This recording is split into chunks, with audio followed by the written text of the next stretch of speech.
অত্যন্ত দুঃখের দিন আজকে।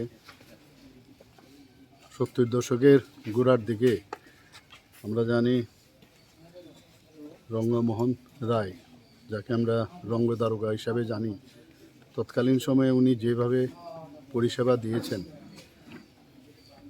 মানে অকল্পনীয়। ওনার 2 ছেলে এবং 2 মেয়ে। এক ছেলে তো ডাক্তার।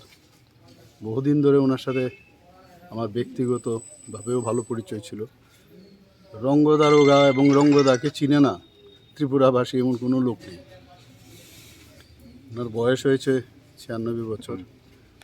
গতকাল টিএমসিতে উনি ভর্তি হয়েছেন।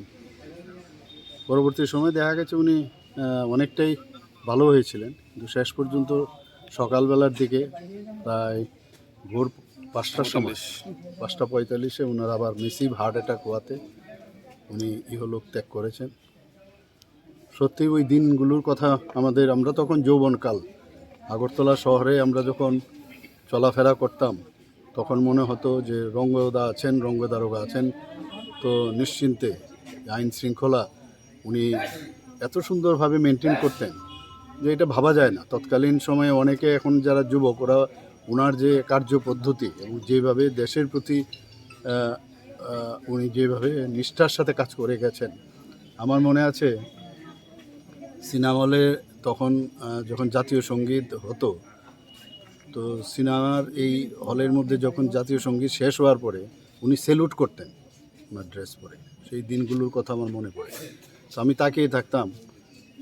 তো আজকে আমরা বিশিষ্ট ব্যক্তিকে আমরা হারিয়েছি। আমার এই এলাকার বর্দোয়ালি এলাকার থেকে তো হারিয়েছি। সত্যি সত্যি এরকম একজন গার্জিয়ান, সারা ত্রিপুরার লোকেও একজন ভালো, একজন নিষ্ঠাবান একজন পুলিশ অফিসারকে আমরা হারিয়েছি।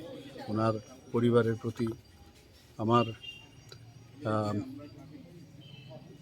সমবেদনা রইল এবং আমি ওনার আত্মার সদ্গতি কামনা করি এবং ওনার যে পাথেয় জীবন, সেটাকে আমরা পাথেয় করে আমরা আগামী দিনও চলতে পারি, সেই আবেদনই রাখবো সবার কাছে।